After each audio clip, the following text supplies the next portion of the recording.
we have a call with Mr. John Charles Chasteen, the author of Getting High, Marijuana Through the Ages. Thanks for your time, and we're looking forward to hearing from you about the book and how the book came about. If you would explain a little bit what is the central message behind the book, and what readers should, in your opinion, should kind of take away from the book. Well, the central message, I would say, is that there's more than one way to think about drugs and the effects of drugs. And that often the way that we think about them is in reference to some kind of effort to clinically determine how they affect us. And there are some things that we can learn from that. You get someone to sit in a room and you give them a dose, and then you ask them how they feel, or you observe them. But another way to think about the way that drugs and people interrelate is to see how across time people have used them, actually. And I set out to do that with marijuana, to see how people have used it over its long history. And my discovery was, first, that they have not very frequently used it as a recreational drug. And that, on the other hand, it has been most important in human history as a drug that was used by spiritual seekers and nonconformists and artists and holy men. So that's the central message. Mm-hmm, mm-hmm. Thank you. You have a very rich historical appreciation, perception of the industry and itself, the drug, well, not industry, but the drug itself and the use of the drug. Can you walk us back in time, as far back the history can trace, how the drug was found and how it became a little bit better understood, and how the usage of the drug changed over the years or the centuries in this case? Well, yes, that's what the book does. It walks you back in time, actually in reverse order, starting from the present, and rather in the manner of an archaeological dig, going down level after level, looking for the origins. And that means that actually the whole book is the answer to your question. So that's actually that's a long answer, but let me give you the short version, okay?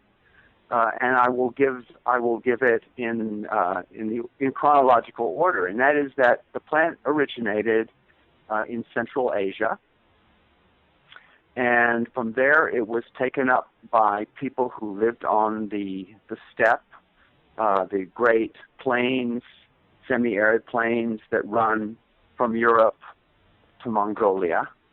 And these people moved it all around Asia and spread it. And one of the directions in which they took it was to Europe, and another direction in which they took it was to China. And in those places, because of the climate and because of the use to which people were putting it, the plant became hemp. That is a tall plant that is used primarily for fiber and has a very low psychoactive potential. The other direction in which the people of Central Asia took this plant, cannabis, was south toward India. And there, something very different happened, also because of the climate and because of the uses to which it was being put. It became a drug plant, rarely used actually for fiber, and cultivated mostly for the purpose of being applied to various kinds of psychoactive drinks. There was no smoking of it until much later. The way that smoking comes into the picture is that from South Asia, trade moves the plant to Africa, to the east coast of Africa, which was very much in the Indian Ocean trade circuit. And it spreads across the southern part of Africa and is taken up in the slave trade. And that moves it to the New World, especially Brazil. And from there, the story ramifies and becomes more complex, but at least that's the beginning of the answer to your question. And something that was very important to me was to provide a coherent picture of how this plant has moved around the world in global history. Mm-hmm, mm-hmm. Would you share with us what got you interested in the topic? Why did you write this book, so to speak? I wrote this book because I wanted to read it and it didn't exist. There are, and have been for some years, books that deal with the history of marijuana, and the sources that they have are not bad, but they do not provide a coherent picture. They don't link things together. I wanted a book that would provide a coherent picture of the world history of this drug, and would not make that world history simply a footnote to the 1960s in the United States, which is usually the way that it comes off. You see, books are they'll spend the first, let's say, 15 or 20 pages covering the world history, and then the rest of the 200 or 300 pages will be about recent events in the United States. And I wanted to make a book in which the center of attention is on world history, not on recent events in the United States. Yeah, and you do provide that very global perspective with the nuances, and which is what makes the book very engaging.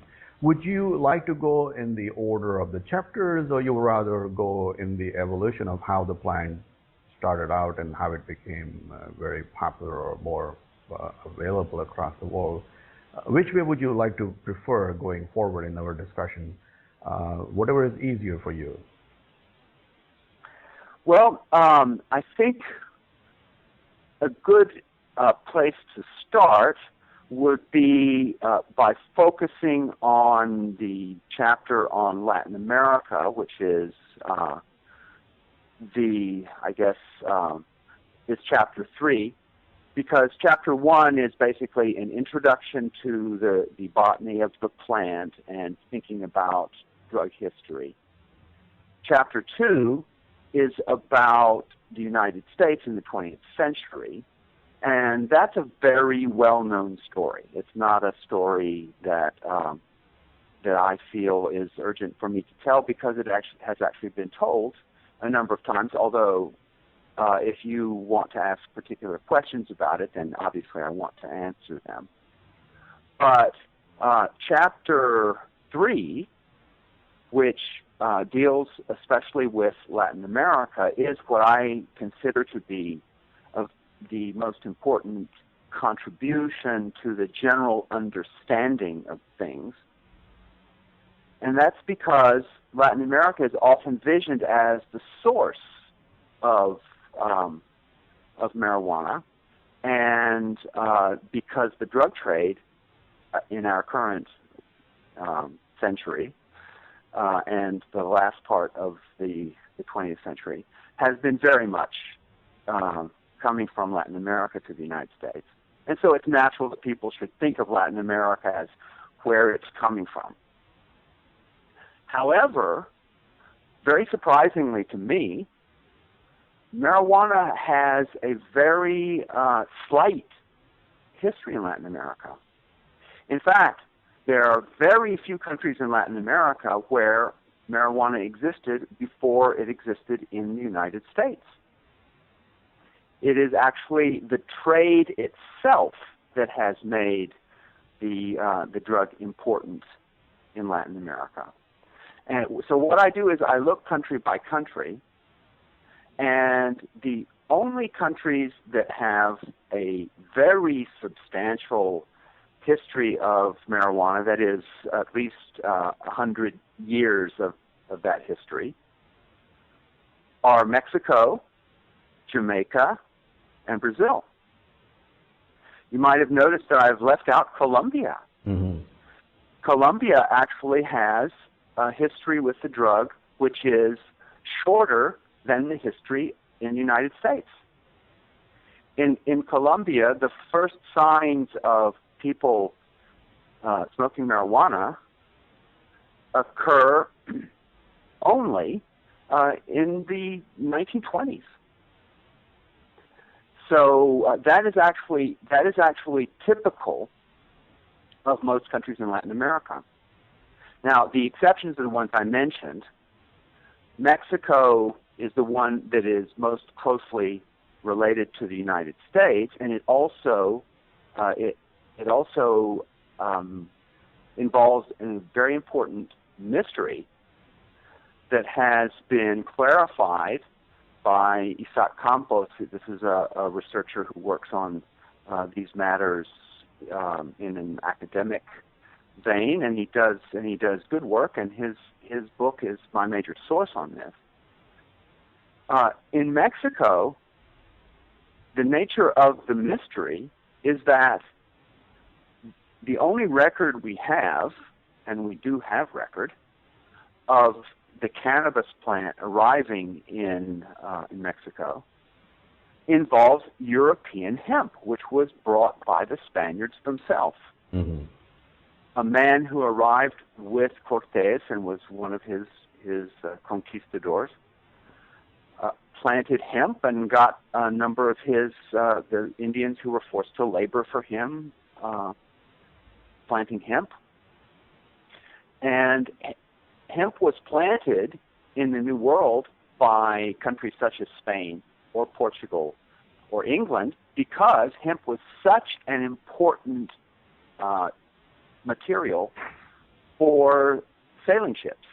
Both the ropes and the sails were very commonly made of hemp. It was the preferred material, and so they wanted a lot of it. And so they encouraged it being planted in the New World. But in Mexico, it did not take. The hemp production simply did not thrive, and by the 1700s, when the Crown of Spain wanted more hemp and wanted to encourage more hemp cultivation, it asked the people who were governing Mexico, then called New Spain, to plant more hemp, and they said, we would plant more hemp, but we do not have the seeds for hemp. It doesn't grow here. And so that shows that the people who had been coming from Spain had basically lost track of it. And then something very interesting happened, and that was that a priest in a small town was told by his parishioners that there were people, these were all indigenous people who were his parishioners. He was told that people were using a substance, a drug, that they gave an Aztec name for, to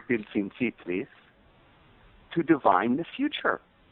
And so the priest asked that his informant bring him some of this material, and he was brought some leaves and some bits of stem and some seeds, and he planted the seeds, and lo and behold, up sprouted what, as far as he could tell, was simply European hemp.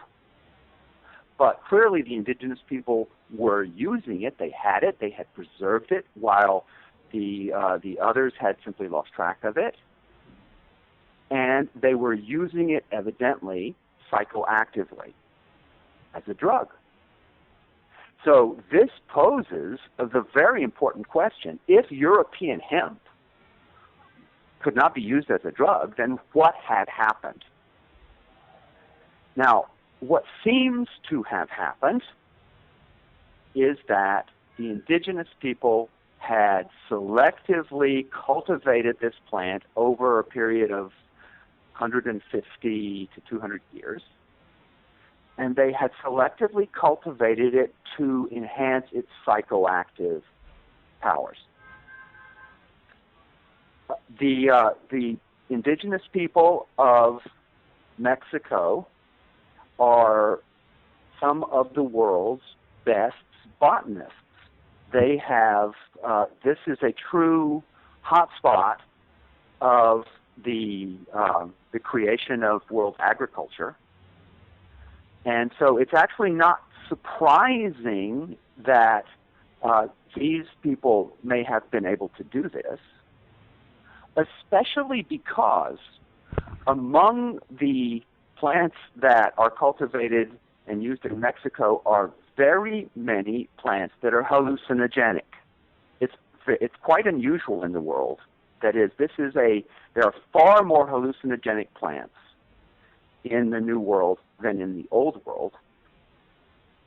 And what anthropologists believe is that it's not that there's a greater natural endowment of hallucinogenic plants in the New World, but rather that the indigenous people have been more skilled in identifying them, and that is because of the way that they migrated to populate the New World. To populate the New World, they had to migrate north to south, a tremendously long distance that traversed many, many different climates. And so constantly they were having to learn to use new plants as they changed climates in this long migration. So as a result of this, it seems that what took the name marijuana about 1900, a plant that was being brought by people who were migrating in search of work from Mexico to the United States. It seems that that plant is a form of European hemp that was made psychoactive in this way, and that's a very unusual event and is something that has not been very well recognized even by people who know this topic pretty well. It contrasts with other places. For example, Jamaica, another country that I mentioned as having a tradition of using marijuana that is older than that of the United States. In the case of Jamaica, it's very clear where it came from. It came from India with indentured workers who were being brought to replace the labor of slaves after slavery was abolished in Jamaica. And so when it shows up there, it also shows up with accoutrements such as a chillum, which is, as you know, a kind of pipe which is used in India. And it also shows up with an Indian name because Jamaican marijuana is called ganja. Now, the case of Brazil is a little bit fuzzy. There's also an interesting problem there, and that is that there is a consensus among people who have studied this in Brazil that the slaves who were brought to grow sugarcane brought it with them from Africa. One thing about Brazil that's very important for everyone to know is that it is the most important destination of the African diaspora, far more important than the United States. Truly a society that was permeated by slavery for many centuries. And that means that it is odd, even though marijuana exists there, not called marijuana, by the way, that when you look very carefully at the records of slavery, it is hard to find indication of the presence of marijuana. And Brazilian slavery has been very, very well studied, I would say. And yet, even though the drug is clearly present, it is not possible to trace it, to trace the means of transmission that brought it from Africa.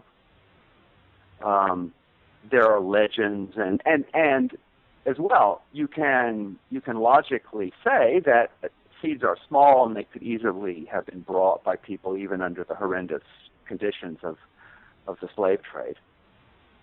But and so I find the general picture convincing, but the evidence, I've got to say, is very, very slight. And it may be the case that what happened in Brazil was more like what happened in Mexico. It may be the case that the Portuguese clearly were planting hemp in Brazil, just as all of the maritime powers wanted to plant hemp. So there was plenty of European hemp in Brazil, and it may well be the case that the indigenous people did something like what the indigenous people did in Mexico.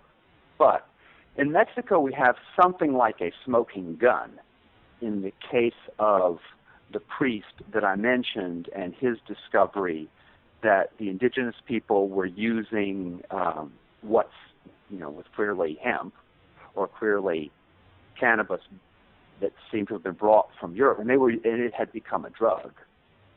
And there is no such clear evidence in Brazil, but it remains a possibility. However, it's also clearly true that the various forms of drug cannabis were circulating in the slave trade, although it was not as frequently as some people may imagine. What I have found actually overall, another large part of my finding is that the role of cannabis, and I mean psychoactive cannabis, marijuana, in world history is much less than I imagined. Much, much less. Now, that is particularly the case in India, which I could move to as another, as another point in the trajectory of the world history. But let me see if you'd like me to go there, or you would like to direct me differently. No, please continue. If you can, if there is any insight that you can provide, was there any difference in use in Brazil for the marijuana than in Mexico at that time, or were you able to find there were any differences in usage? In Brazil, the use that seems most important is what we would call recreational. That is, people were using it, it seems to me, in lieu of alcohol. Marijuana, among the things that it does in world history, is at times it becomes a euphoriant drug, a recreational drug that is used particularly by poor people because marijuana is inherently an easier thing to produce than alcohol. It should be cheap. These days it's extremely expensive, but it should be cheap because it is so much more easily produced and preserved and distributed than alcohol. And among the poor people in Brazil, and many of them descendants of slaves, it was being used in this way, and that's also true of poor people in Mexico and poor people in Africa and poor people in India as well. This is one of and in the Muslim world. This is one of the identities of marijuana in world history, is to be the poor man's euphoriant drug. Mm-hmm. So that definitely existed in the larger picture of world history, that has been somewhat exceptional, and I find it mostly in the 19th and early 20th centuries. So if we turn to India, we find that use. One of the traditional uses in India was for people who did some kind of very boring, unrewarding physical labor to use the drug as a way of simply enduring their lives, I would say. It helps, or it's useful for that kind of thing because unlike alcohol, for example, it doesn't affect your fine motor skills, so that working with dangerous machinery and alcohol is a very good way to get killed and kill other people. Marijuana tends, at least, although obviously there are distortions and it's not something you should use with dangerous machinery, but if you're digging a ditch, for example, it can help you. And so that is a pattern of use that I found. That's one pattern of use. However, in India is really where we come to the part of the story in which we find religious and spiritual use to be much more important. One of the key sources in India was created by the British in the 1890s when they had colonized India, and it's called the Indian Hemp Drugs Commission Report. The report was written because there were people who were calling for hemp drugs to be controlled by the government, and they had, up until that time, they were not only not banned, the British government was actually involved in cultivating and distributing the drug, which it grew in a place which is now in Bangladesh, but at that time was in India, and it was the place that all of the cannabis was supposed to be grown for this distribution, and they called it the Ganja Mahal, and I'm not making that up. And from there, they distributed the drug all across northern India. And the major finding of the commission was that Indians, well, they differentiated among various forms of the drug, and one of them is ganja itself, which was smoked. But the other was called bhang, and it was a drink, and it seems to be the most ancient form. Mm-hmm.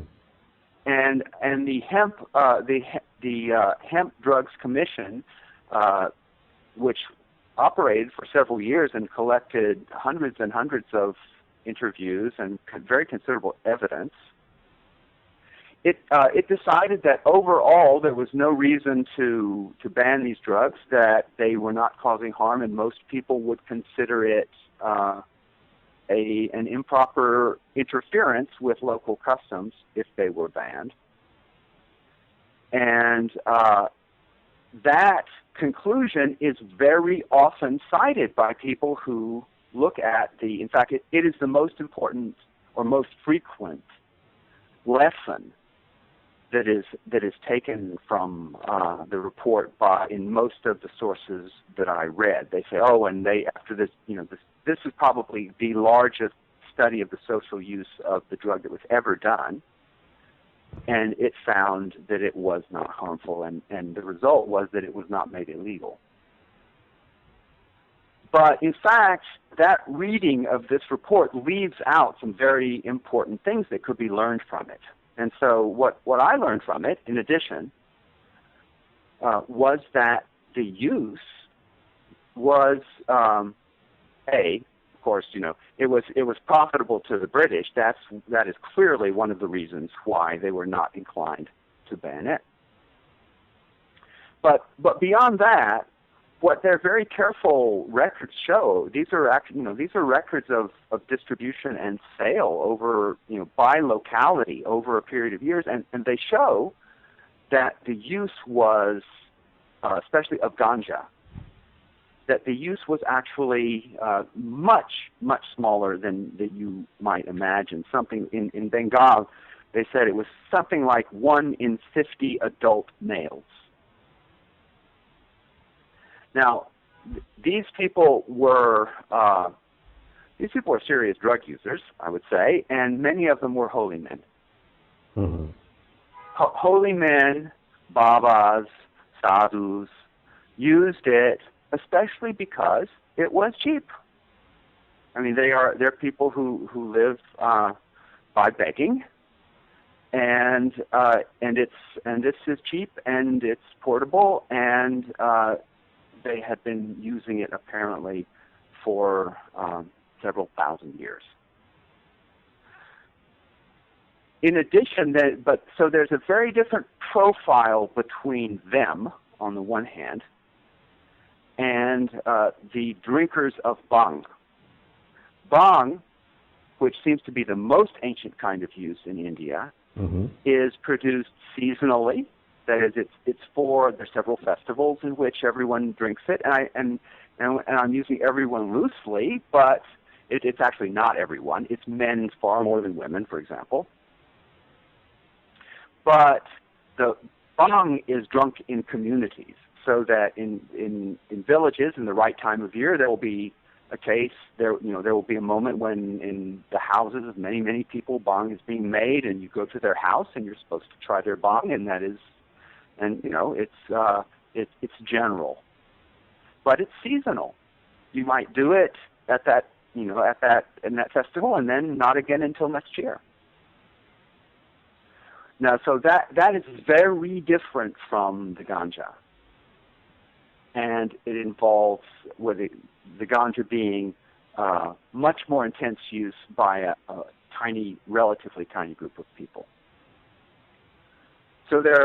So when one looks at India, there is a surprise if you come from the general attitude which has been created in the United States beginning in the 1960s regarding India as the proverbial home of cannabis drugs.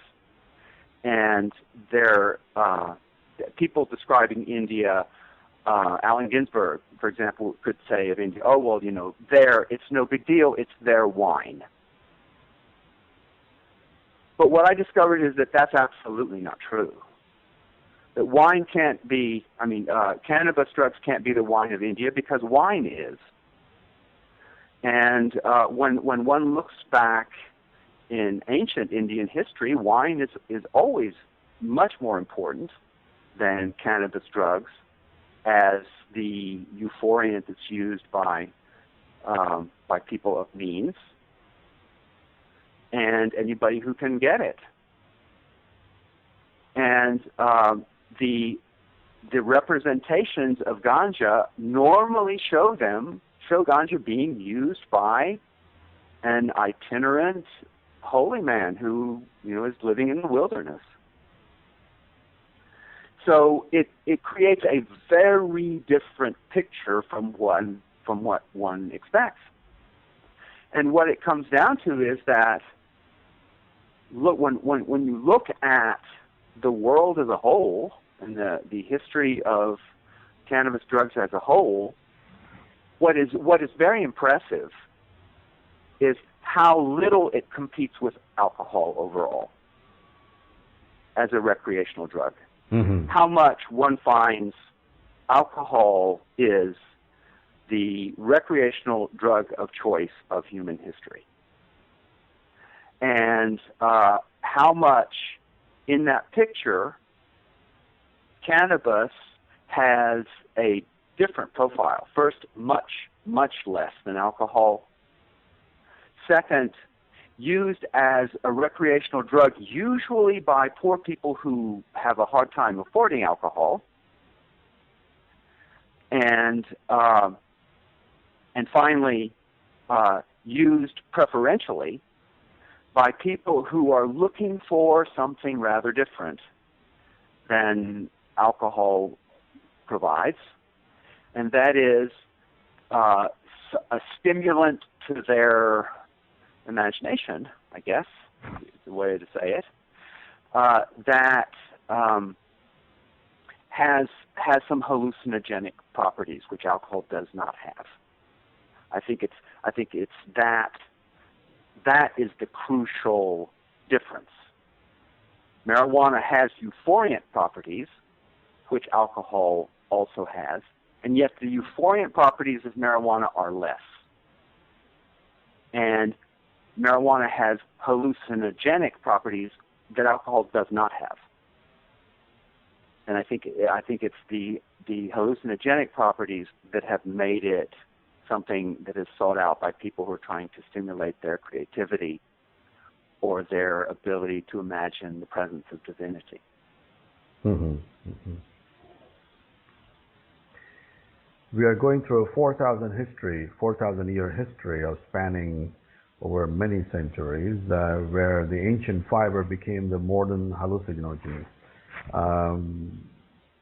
I don't want to interrupt you. Please continue. If there's anything more that you want to add on the Indian experience, and rightly so. I mean, the usage in India is far less than one would have expected it, and alcohol is more of a recreational choice for middle class or upper middle class in that society, or the rich people. And the ganja or bhang has mostly a religious dimension, mostly on Mahashivratri or other religious occasions that it will be used.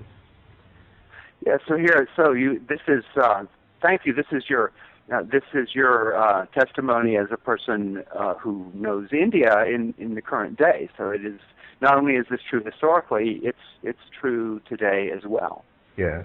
The important part of the story that I have not mentioned so far, also it overlaps somewhat with India, and that is the story of cannabis in the Muslim world. Mm-hmm. So cannabis in the Muslim world is from Morocco right across to Indonesia. That's certainly an important chapter of my history, and I think that the most important chapter, or the most important element, making it a key chapter, is that it became somewhat institutionalized in the Muslim world as a drug that was used by some spiritual seekers and a drug that was used by poor laborers, the two uses that I've been highlighting already. And it was then extended pretty much throughout the Muslim world. So it's especially in the hands of, for example, Arab traders were the ones who were moving it from South Asia to East Africa. And these same traders were moving it east and west on the Silk Road, and they were moving it in ships into Indonesia, and basically taking it lots of places. In order to understand what was going on in the Muslim world, it's very important to know something about the Muslim world, and I spent most of my time essentially learning about the Muslim world and then trying to see how the bit of information that we have fits into that, the bit of information about marijuana.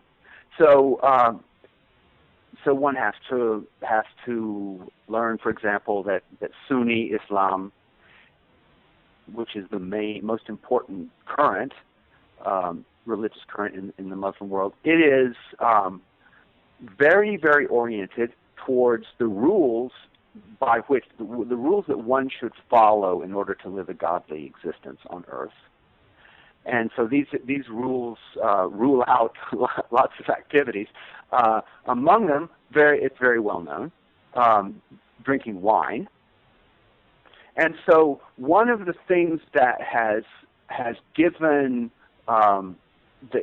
cannabis a particular niche in the Muslim world is the prohibition of alcohol. Now, marijuana is not as prohibited as alcohol. It is, however, it is frowned upon. It was often tolerated. It was something that was considered to be a sin, but not as great a sin as drinking alcohol. So that definitely gave it an opening. And the people who tended to indulge in it were, first, any poor laborers, just as we found it in other places.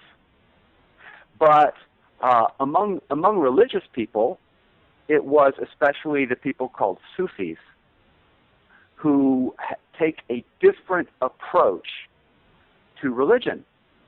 They're Muslims, of course, but the way that they worship God is much less oriented towards rules for godly living in the world.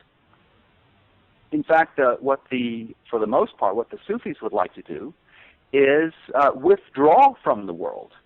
They go into the wilderness, they meditate by themselves, and they use a form of cannabis, which they would call hashish. Now, hashish today is the concentrated resin of the cannabis plant, so it's a little blob or brick of material that is refined from a large number of plants. But that's a fairly new creation. It seems to me that creation is only a couple hundred years old, probably. When the Indian Hemp Drugs Commission report was done in the 1890s, there was very little of this in India at all. They said it was new. So the form of the plant that was being used by medieval Muslims it's much more like ganja, even though it was always called hashish. And when the Sufis, the Sufis' approach to religion was not about rules, not about living in the world. It was about seeking an ecstatic experience of divinity, sort of direct contact with God, if that's possible. And so the way to do that, it turns out, is to do various things, various meditation techniques that are supposed to take your mind away from the world and take you to a zone that's closer somehow to divinity. And they found that that cannabis drugs helped them do that. And but it's important to notice that when they did it, they were doing something that was actually very disapproved of by the majority of Muslims. Sufis did it because they, in some ways, were turning their back on mainstream Muslim culture in much the way that hippies in the United States were doing in the 1960s. And there's something that is actually rather hippie-like about some of the Sufi uses of cannabis.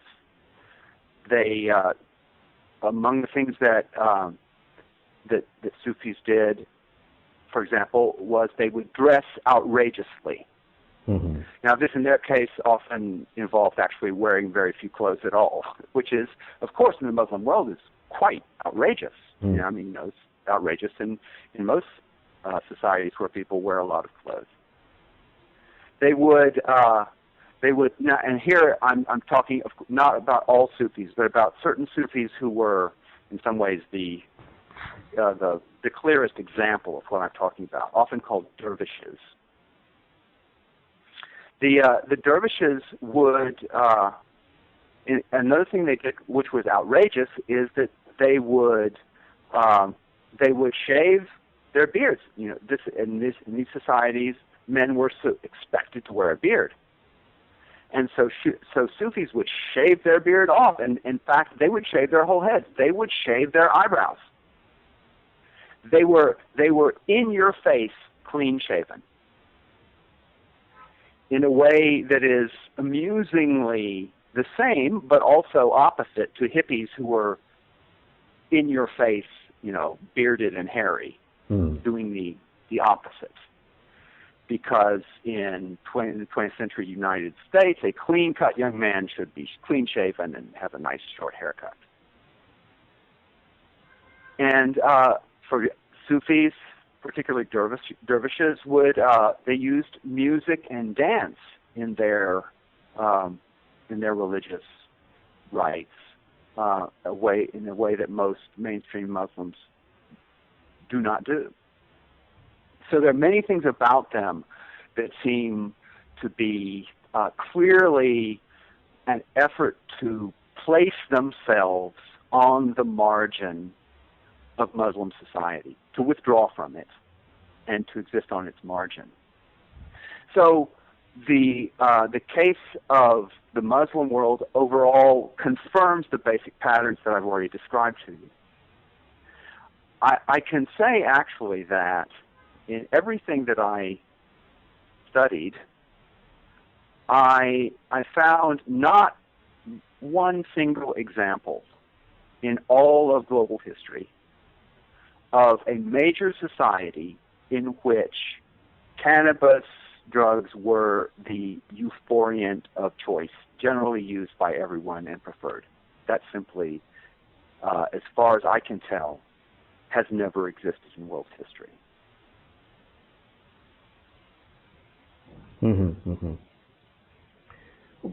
I would like to digress a little bit, if you don't mind, and touch upon a little bit on your career. And you're a noted historian, and you have a scholarly background and academic upbringing as well. If you would enlighten our readers or your book readers a little bit history of and the background of yours, and how your interests have changed in the last 10 or 20 years. Well, I am a historian of Latin America. So the books that I have written and translated and edited are almost all about Latin America. And this book represents a departure for me that is coinciding somewhat with my retirement from teaching. And I am able to turn my attention to things that previously I would not have had time to do, because I was always working on books, but they were always books that were about Latin America. And that's why I have given particular emphasis to Latin America in what I wrote, because it has been actually very poorly covered by earlier books. Actually, some of them present ideas that are almost laughable in being based in ignorance, it seems to me. But and it seems that some people, and I'm not talking about recent books that are actually good, but this is a part of the world that is often treated without very much respect, as if it didn't have history, so you can say anything about it that you like. And it was important to me to do that with Latin America in this book. But for the most part, I would sum it up by saying it represents a turn in my own interests away from a narrow specialization that I cultivated for years, and particularly toward the idea of global history.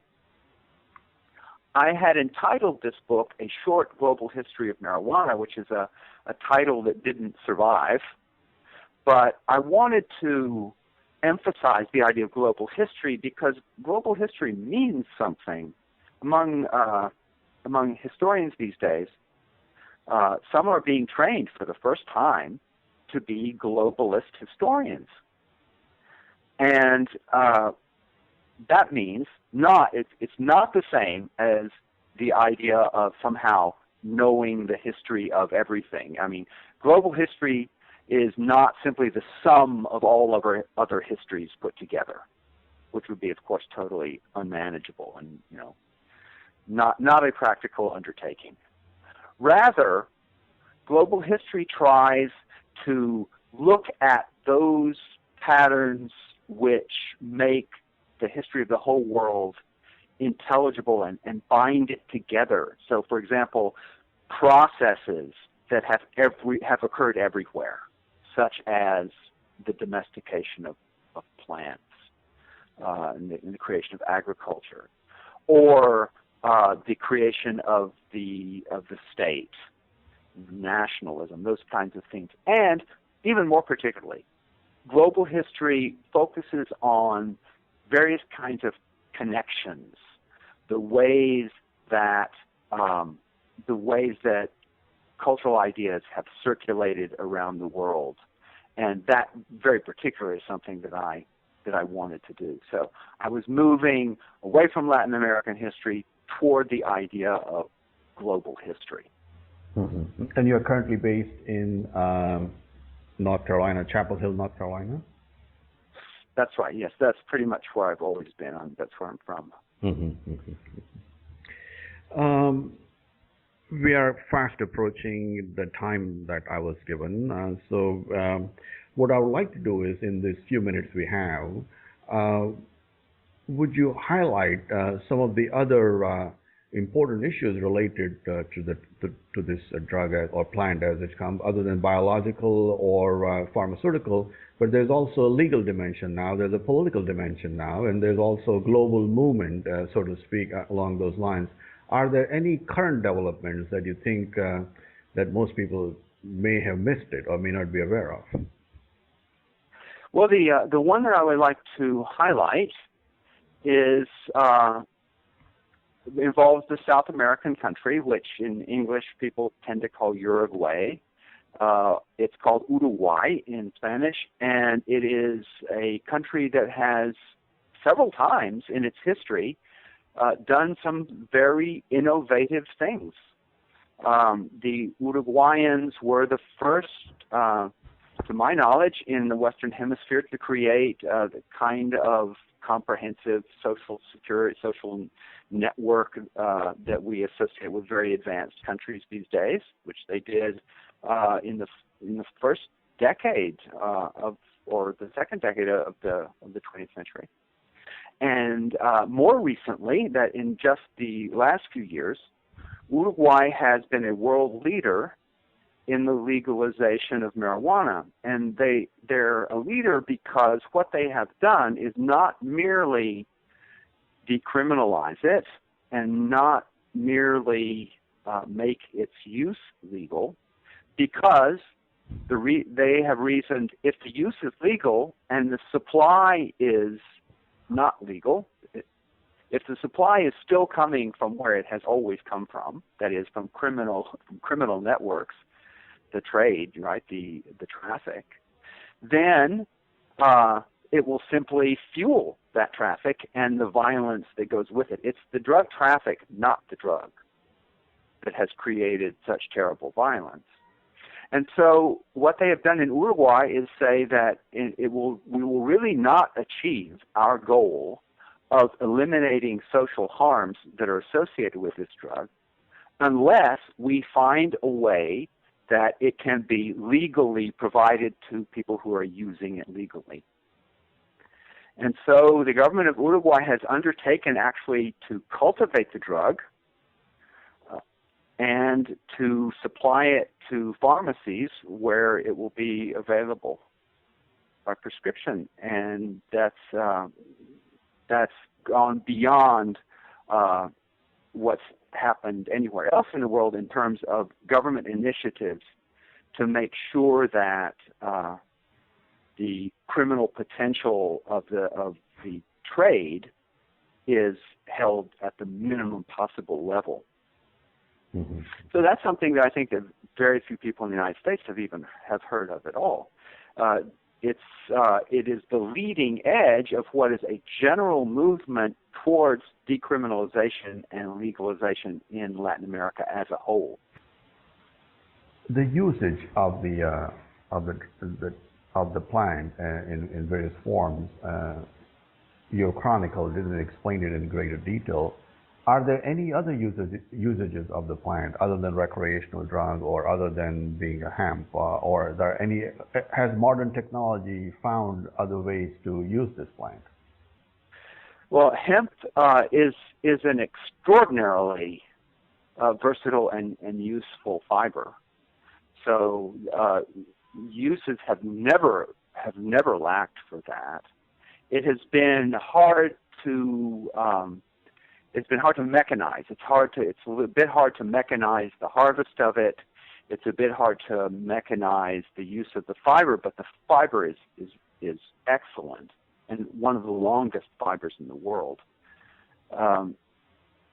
And of course, in addition to that, then the use which is currently getting a lot of attention these days are medical uses. And even though this drug has appeared in pharmacopoeias going back thousands of years and has been used by people for various reasons, it's not until just very recently that we understand the scientific basis of how it works. By studying the effect of the active ingredients of cannabis, which are called cannabinoids, scientists have been able to detect the existence of a hormonal communication system in our bodies. It is the system within which the cannabinoids operate. And so because they discovered it by experimenting with cannabinoids, they have named it the Endocannabinoid System. And we all have it in our bodies. And it helps regulate important elements that are still poorly understood, but having to do with appetite and nausea and various other things. And it's because of the way that it operates on the endocannabinoid system that it, for example, is capable of controlling seizures in people whose seizures can only be controlled otherwise, if at all, by drugs that are severely more invasive in their collateral effects. And so the scientific basis for medical marijuana is now being uncovered, and would have been uncovered actually long before now if it had been possible to do this research. But for many years it was simply not possible to do this research because it was not possible to get funding for it. Mm-hmm. Mm-hmm. Those are the only questions I have. Are there any other questions you think we should have kind of explored the book or the subject a little bit differently?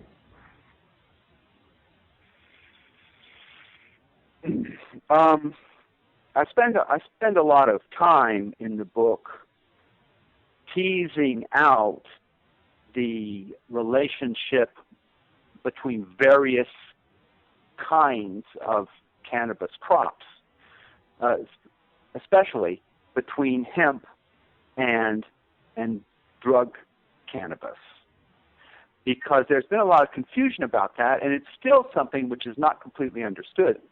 There are people who will argue that there is actually more than one species involved.